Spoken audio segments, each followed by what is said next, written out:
আজ 15 এপ্রিল বুধবার। দেখে নিন আজকের বাছাই করা 20টি গুরুত্বপূর্ণ খবর। শুরুতেই হেডলাইন্স। নওশাদকে হারাতে বিজেপির সাথে তৃণমূলের জোট। ভাঙড়ে বিজেপি প্রার্থীর বাড়িতে রুদ্ধদ্বার বৈঠক করলেন শওকত মোল্লা। খাঁ করছে মাঠ। বীরভূমে সভা না করেই ফিরলেন আম জনতা উন্নয়ন পার্টির নেতা হুমায়ুন। চাষি পরিবারের ছেলে, নিজেও চাষবাসের সঙ্গে যুক্ত। ফুরফুরা শরীফ পরিবারের সন্তান কাশেম সিদ্দিকীর সম্পত্তি কত জানেন? রাহুলের নিশানায় মমতা। যুব বেকার ভাতা নিয়ে কটাক্ষ। অভিষেক ও তার স্ত্রীর গাড়িতে তল্লাশির নির্দেশ। কমিশনে হোয়াটসঅ্যাপ নির্দেশ দেখালো তৃণমূল। বিহারে এই প্রথম বিজেপির মুখ্যমন্ত্রী। নীতিশ কুমারের ইস্তফার পর ঘোষণা সম্রাট চৌধুরীর নাম। সামনে কাজল শেখ। মমতার কথা শুরু করতেই হাত নেড়ে বিরক্তি প্রকাশ অনুব্রতর। সিউড়িতে কি ঘটলো? এছাড়াও রয়েছে আরো বেশ কিছু খবর। বাংলা পলিটিক্সের সমস্ত খবর প্রতিদিন সকালে দেখতে সাবস্ক্রাইব করুন আমাদের বি পলিটিক্স চ্যানেলটি। আর একটা লাইক করার অনুরোধ রইল। আপনার একটা লাইক আমাদের কাজের উৎসাহ অনেকটাই বাড়িয়ে দেয়। এবার আসছি বিস্তারিত সংবাদে। ভাঙড়ে বিজেপি প্রার্থীর বাড়িতে রুদ্ধদ্বার বৈঠক করলেন শওকত মোল্লা। ভোটের মুখে ভাঙড়ে এক অপ্রত্যাশিত ঘটনাকে কেন্দ্র করে রাজনৈতিক বিতর্ক তুঙ্গে উঠেছে।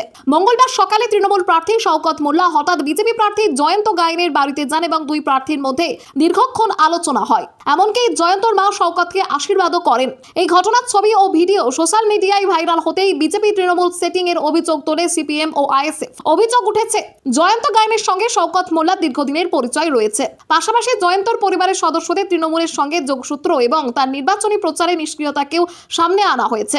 যদিও সমস্ত অভিযোগ অস্বীকার করেছেন শওকত মোল্লা। তার বক্তব্য, বিজেপি প্রার্থীর মা তৃণমূলের মহিলা নেত্রী হওয়ায় তার বাড়িতে যাওয়া স্বাভাবিক। তিনি স্পষ্ট জানিয়ে দেন, তৃণমূল কোনোদিন বিজেপির সঙ্গে সেটিং করবে না এবং এই অভিযোগ সম্পূর্ণ ভিত্তিহীন। পাশাপাশি তিনি পাল্টা দাবি করেন, অন্য কিছু বিরোধী নেতার সঙ্গেই বিজেপির বোঝাপড়া রয়েছে।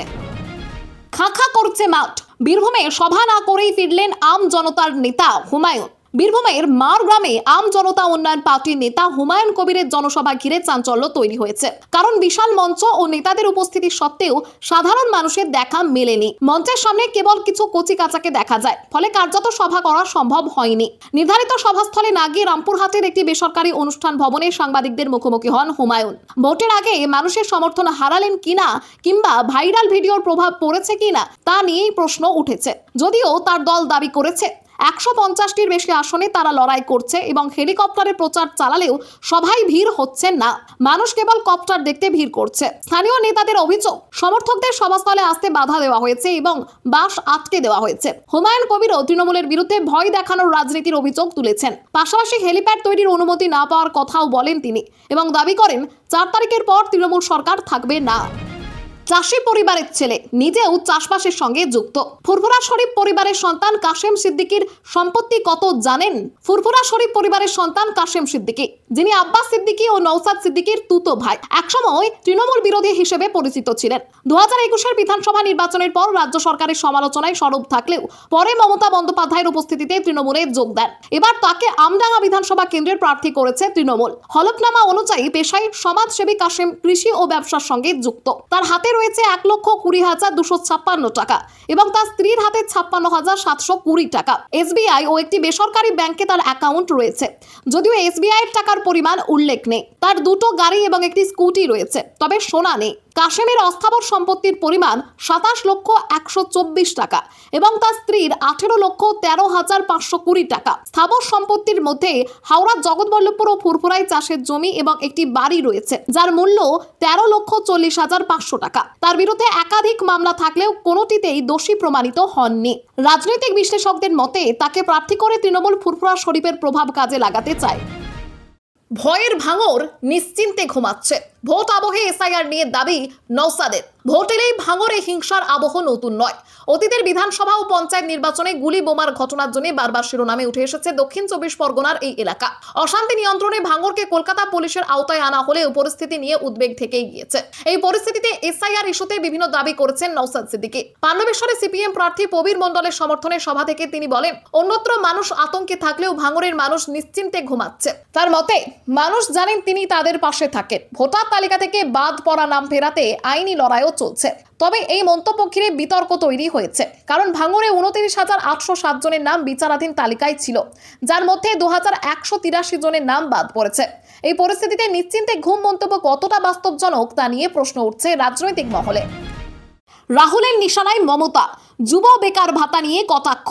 26-এর ভোটের আগে রাজ্যে প্রচারে এসে রাহুল গান্ধী তৃণমূল ও মমতা বন্দ্যোপাধ্যায়কে সরাসরি নিশানা করেন। কর্মসংস্থানের প্রতিশ্রুতি ও বাস্তবের মধ্যে ফারাক তুলে ধরে তিনি বেকার ভাতা প্রসঙ্গে তীব্র সমালোচনা করেন। তার অভিযোগ, 2021 সালে 5 লক্ষ কর্মসংস্থানের প্রতিশ্রুতি দেওয়া হলেও বর্তমানে 84 লক্ষ যুব বেকার ভাতার জন্য আবেদন করেছেন, যা বাংলার সঙ্গে রসিকতা বলে উল্লেখ করেন তিনি। রাহুল গান্ধী বিজেপি ও আরএসএস এর বিরুদ্ধেও আক্রমণ শানিয়ে বলেন, দেশে কংগ্রেসই একমাত্র দল যারা তাদের মোকাবিলা করতে পারে। পাশাপাশি তিনি দাবি করেন, বাংলায় তৃণমূলের কাজের ব্যর্থতার কারণেই বিজেপির উত্থান ঘটছে। তৃণমূল মানুষের কর্মসংস্থান দিতে পারেনি এবং ঘৃণা ছড়িয়েছে বলেও অভিযোগ তোলেন তিনি। এছাড়া তিনি বলেন, তৃণমূল বিজেপিকে থামাতে সক্ষম নয়, কংগ্রেসই পারে বিজেপির বিরুদ্ধে লড়ে তাদেরকে হারাতে। তার মতে, দেশের বর্তমান পরিস্থিতিতে কংগ্রেসই একমাত্র শক্তি যা বিজেপির বিরোধিতা করে পরিবর্তন আনতে পারে। অভিষেক ও তার স্ত্রীর গাড়িতে তল্লাশির নির্দেশ। কমিশনের হোয়াটসঅ্যাপ নির্দেশ দেখালো তৃণমূল। 26-এর বিধানসভা নির্বাচনের আগে এসআইআর ইস্যুর মধ্যে নির্বাচন কমিশনকে ঘিরে নতুন বিতর্ক শুরু হয়েছে। তৃণমূল কংগ্রেসের অভিযোগ, অভিষেক বন্দ্যোপাধ্যায় ও তার স্ত্রী সহ দলের শীর্ষ নেতৃত্বের গাড়িতে তল্লাশির নির্দেশ দিয়েছে কমিশন, যা নাকি হোয়াটসঅ্যাপ বার্তার মাধ্যমে জানানো হয়েছে। একটি চ্যাটের স্ক্রিনশট প্রকাশ করে দাবি করা হয়েছে, অভিষেকের স্ত্রীর মাধ্যমে নির্বাচনের টাকা সরানোর সন্দেহে এই পদক্ষেপ নেওয়া হচ্ছে এবং ঝাড়খণ্ড, বিহার ও নেপাল সীমান্ত দিয়ে টাকা ঢোকার আশঙ্কার কথাও উল্লেখ রয়েছে। তবে এই স্ক্রিনশট ঘিরে প্রশ্ন উঠেছে, কারণ সেখানে অভিষেকের নাম দুভাবে লেখা এবং তার স্ত্রীর নামও স্পষ্ট নয়। নির্বাচন কমিশন এখনো এই বিষয়ে সরাসরি প্রতিক্রিয়া দেয়নি, তবে জানিয়েছে ভোটের আগে গাড়ি তল্লাশি একটি স্বাভাবিক প্রক্রিয়া এবং প্রয়োজনে হোয়াটসঅ্যাপে নির্দেশ দেওয়াও অস্বাভাবিক নয়। নবান্ন ও কমিশন সংঘাতের আবহে এই বিতর্ক নতুন করে রাজনৈতিক উত্তাপ বাড়িয়েছে। তৃণমূল নেতৃত্ব কমিশনের বিরুদ্ধে পক্ষপাতের অভিযোগ তুলছে, আর এই স্ক্রিনশট ঘিরে ধোঁয়াশা এখনো কাটেনি। বিহারে এই প্রথম বিজেপির মুখ্যমন্ত্রী। নীতিশ কুমারের ইস্তফার পর ঘোষণা সম্রাট চৌধুরী। গত কয়েক বছর ধরে শারীরিক অসুস্থতার কারণে বিহারের মুখ্যমন্ত্রী পদ থেকে সরে আসার ইঙ্গিত দিয়েছিলেন নীতিশ কুমার। মঙ্গলবার মন্ত্রিসভার বৈঠকের পর তিনি রাজ্যপালের কাছে ইস্তফাপত্র জমা দেন।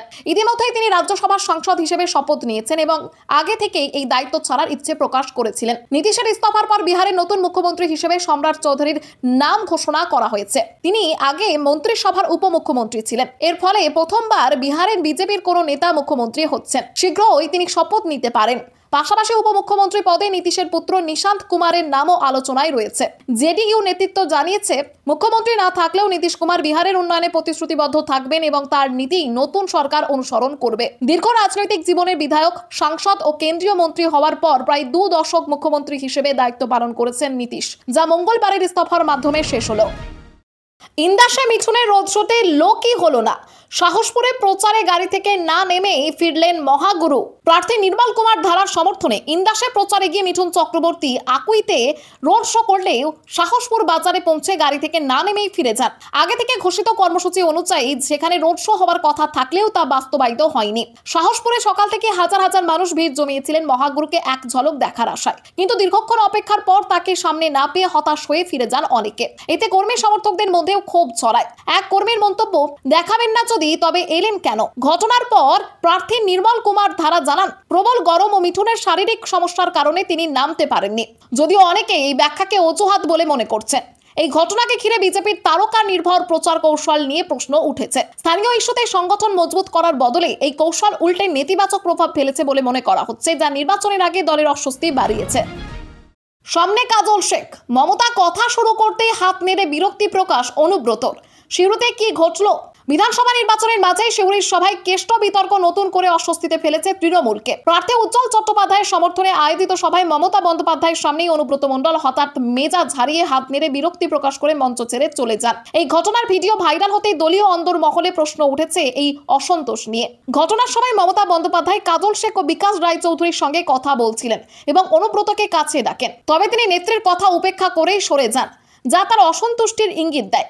সূত্রের দাবি, কাজল শেখের সঙ্গে দায়িত্ব ভাগাভাগির প্রস্তাবই এই ক্ষোভের কারণ হতে পারে। বীরভূমে অনুব্রত মণ্ডল ও কাজল শেখের মধ্যে দীর্ঘদিনের দ্বন্দ্ব রয়েছে, যা জেল যাত্রার পর আরো স্পষ্ট হয়েছে। অনুব্রত ফেরার পরও সেই দূরত্ব কমেনি, বরং প্রকাশ্যে কটাক্ষের ঘটনাও ঘটেছে। ভোটের মুখে এই দ্বন্দ্ব তৃণমূলের জন্য কতটা প্রভাব ফেলবে তা নিয়েই এখন জোর আলোচনা শুরু হয়েছে।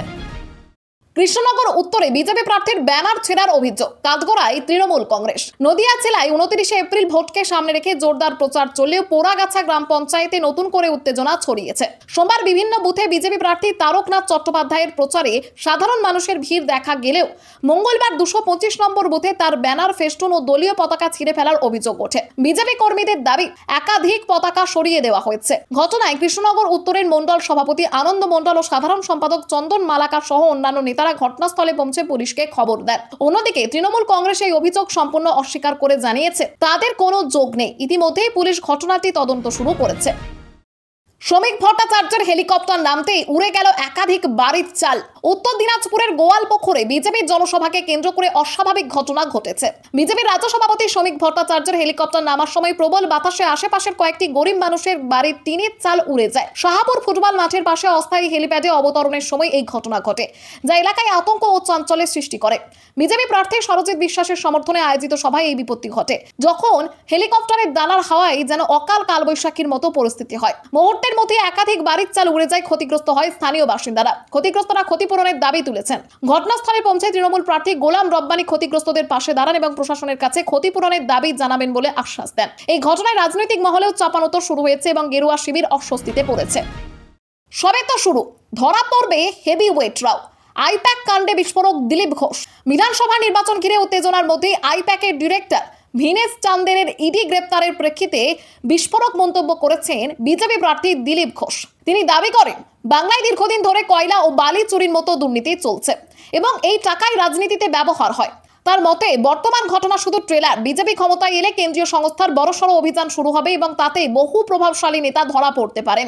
দিলীপ ঘোষ অতীতের বিভিন্ন দুর্নীতির কথাও তুলে ধরেন। সেখানে অভিষেক বন্দ্যোপাধ্যায়, অনুব্রত মণ্ডল ও জ্যোতিপ্রিয় মল্লিকের নাম উঠে এসেছে। পাশাপাশি আইপ্যাক ও প্রতীক জৈনকে ঘিরে ইডি অভিযানের প্রসঙ্গও টানেন তিনি আরো বলেন, দুর্নীতির টাকার ভাগাভাগি নিয়ে সংঘর্ষে বহু মানুষ প্রাণ হারিয়েছেন এবং এই পরিস্থিতির শিকড় অনেক গভীরে। বিজেপি সরকার গঠন করলে দুর্নীতিবাজদের বিরুদ্ধে কড়া ব্যবস্থা নেওয়া হবে বলে জানান তিনি। তবে বিশ্লেষকদের মতে এই দুর্নীতির জাল ভাঙা নতুন সরকারের জন্য বড় চ্যালেঞ্জ হতে পারে। বিধানসভা নির্বাচনের আগে বিজেপি কর্মীদের একাধিক গুরুত্বপূর্ণ পরামর্শ দিলেন প্রধানমন্ত্রী নরেন্দ্র মোদী। ভার্চুয়াল মাধ্যমে বুথ স্তরের কর্মীদের সঙ্গে বৈঠকে তিনি মতুয়া সম্প্রদায়ের ঘরে ঘরে গিয়ে প্রচারের কথা বলেন এবং নাগরিকত্ব নিয়ে তাদের ভয় দূর করতে নির্দেশ দেন। পাশাপাশি মহিলা, যুব সমাজ ও কৃষকদের কাছে বেশি করে পৌঁছানোর উপর জোর দেন। নমো অ্যাপের মাধ্যমে নির্বাচিত 5 কর্মীর মতামত শোনার পর মোদী বুথভিত্তিক সংগঠনকে শক্তিশালী করার কথা বলেন। তার নির্দেশ, প্রতি বুথে সর্বশক্তি দিয়ে কাজ করতে হবে এবং বিজেপির ইস্তেহার ও প্রতিশ্রুতি মানুষের কাছে পৌঁছে দিতে হবে। এছাড়াও রাজ্যের শিল্প ও কর্মসংস্থান না হওয়ার বিষয়টি তুলে ধরার কথাও বলেন তিনি। তার মতে ভয়ের পরিবেশ ও হিংসার কারণেই পশ্চিমবঙ্গে ব্যবসা বাণিজ্য গড়ে উঠছে না। তাই ভোটারদের বোঝাতে হবে কেন তরুণদের ভিন রাজ্যে যেতে হচ্ছে। সব মিলিয়ে ভোটের আগে সংগঠন মজবুত করা এবং বিভিন্ন শ্রেণীর মানুষের সঙ্গে সরাসরি যোগাযোগ বাড়ানোর উপরই জোর দিয়েছেন মোদী। তমলুকে বিজেপিতে বড় ভাঙন। প্রধান সহ একাধিক জনের বিজেপি ছেড়ে যোগদান তৃণমূলে। তমলুকে মুখ্যমন্ত্রী মমতা বন্দ্যোপাধ্যায়ের জনসভার পর বিজেপিতে বড় ভাঙনের ঘটনা সামনে আসে। শ্রীরামপুর 1 নম্বর গ্রাম পঞ্চায়েতের প্রধান শুভ্রা গোড়াই এবং পঞ্চায়েত সদস্য রাজু বর্মন বিজেপি ছেড়ে তৃণমূলে যোগ দেন। তারা অভিযোগ করেন, বিজেপিতে কাজ করতে পারছিলেন না এবং সম্মান পাচ্ছিলেন না। এই যোগদানের ফলে সংশ্লিষ্ট গ্রাম পঞ্চায়েত তৃণমূলের দখলে এসেছে বলে জেলা নেতৃত্বের দাবি। পাশাপাশি কংগ্রেস নেতা অলোক বেরা তৃণমূলে যোগ দেন। জেলা তৃণমূলের সভাপতির দাবি, কেন্দ্র রাজ্যের প্রাপ্য টাকা আটকে রাখা ও বিজেপির অবিচার কারণে একের পর এক নেতা তৃণমূলে যোগ দিচ্ছেন এবং ভবিষ্যতে আরো যোগদান হবে। অন্যদিকে জনসভা থেকে মমতা বন্দ্যোপাধ্যায় নাম না করে শুভেন্দু অধিকারীকে আক্রমণ করেন। তিনি নন্দীগ্রাম আন্দোলনে তার ভূমিকা নিয়ে প্রশ্ন তোলেন এবং অভিযোগ করেন সিপিএম এর সঙ্গে তার যোগ ছিল। পাশাপাশি তিনি বলেন, কেন্দ্রীয় বাহিনী দিয়ে নির্বাচন পরিচালনা করে বিজেপির সুবিধা নিতে চাইছে। তৃণমূলে চতুর্থবার ক্ষমতায় ফিরবে বলেও আত্মবিশ্বাস প্রকাশ করেন তিনি। বিজেপি এখন বিহারের মহিলাদের বলছে সব টাকা ফিরিয়ে দিন। মাসে 3000 টাকার টোপ নিয়ে বড় সতর্ক বার্তা মমতার। পশ্চিম মেদিনীপুরের পিংলায় কাচডিহা স্ট্যাক ইয়ার্ড মাঠে তৃণমূলের জনসভায় মুখ্যমন্ত্রী মমতা বন্দ্যোপাধ্যায় বিজেপির বিরুদ্ধে তীব্র আক্রমণ শানান। সবংয়ের প্রার্থী মানস ভূঁইয়া ও পিংলার অজিত মাইতির সমর্থনে আয়োজিত সভায় তিনি বিহারের উদাহরণ টেনে বলেন, বিজেপি বাংলায় বুলডোজার রাজ আনতে চাইছে। লক্ষ্মীর ভান্ডার প্রকল্প নিয়েও বিজেপিকে কটাক্ষ করেন তিনি। মমতা অভিযোগ করেন, বিজেপি তৃণমূলের বুথ এজেন্টদের গ্রেপ্তার করিয়ে ভোট প্রক্রিয়ায় বাধা দেওয়ার চেষ্টা করছে। তিনি জানান, ভোটার তালিকা থেকে যাদের নাম বাদ গিয়েছে তাদের অধিকার ফেরাতে তিনি সুপ্রিম কোর্টে লড়াই করছেন এবং প্রয়োজনে রাস্তাতেও আন্দোলন করবেন। এছাড়া তিনি জেলার উন্নয়নের খতিয়ান তুলে ধরেন, যেমন মেডিকেল কলেজ, মাতঙ্গিনী হাজরা মহিলা কলেজ, কালচারাল কমপ্লেক্স এবং জগন্নাথ ধাম নির্মাণ। সবশেষে তিনি দাবি করেন, তৃণমূল এই নোংরা খেলার মোকাবিলা করবে এবং মানুষের অধিকার রক্ষা করেই জয়ী হবে। সেবাই পরম ধর্ম প্রচারে বেরিয়ে তাই রোগী দেখলেন সিঙ্গুরের বিজেপি প্রার্থী। বাংলার নির্বাচনী প্রচারে অভিনবত্বের মধ্যে হুগলির সিঙ্গুরে ভিন্ন ছবি দেখা গেল। বিজেপি প্রার্থী অরূপ কুমার দাস, যিনি পেশায় একজন হাড়ের চিকিৎসক, প্রচারের মাঝেই রোগী দেখে নজর কেড়েছেন। মঙ্গলবার সিঙ্গুরের রতনপুর এলাকায় প্রচারের সময় এক বাসিন্দার অনুরোধে তিনি তার বাড়িতে গিয়ে অসুস্থ প্রবীণ ব্যক্তিকে পরীক্ষা করেন। রোগীর শারীরিক সমস্যার কথা শুনে প্রয়োজনীয় পরামর্শ দেন এবং চিকিৎসা সংক্রান্ত নির্দেশনা দেন। অরূপ কুমার দাস জানান, দীর্ঘদিন সিঙ্গুরে চিকিৎসা করার ফলে মানুষের সঙ্গে তার ঘনিষ্ঠ সম্পর্ক তৈরি হয়েছে। তাই প্রচারে বেরিয়েও কেউ ডাকলে তিনি উপেক্ষা করতে পারেন না। প্রতিদিনই প্রচারের ফাঁকে রোগী দেখছেন বলেও জানান তিনি। তার কথায় একজন চিকিৎসক হিসেবে মানুষের সেবা করা তার দায়িত্ব এবং সেটি তিনি পালন করছেন। নির্বাচনী প্রচারের মধ্যেও এই মানবিক উদ্যোগ স্থানীয় মানুষের মধ্যে ইতিবাচক প্রভাব ফেলেছে। খবর আজকের মতো এখানেই শেষ। আবার আসছি আগামীকাল সকালে। পরবর্তী খবরের জন্য সাবস্ক্রাইব করুন আমাদের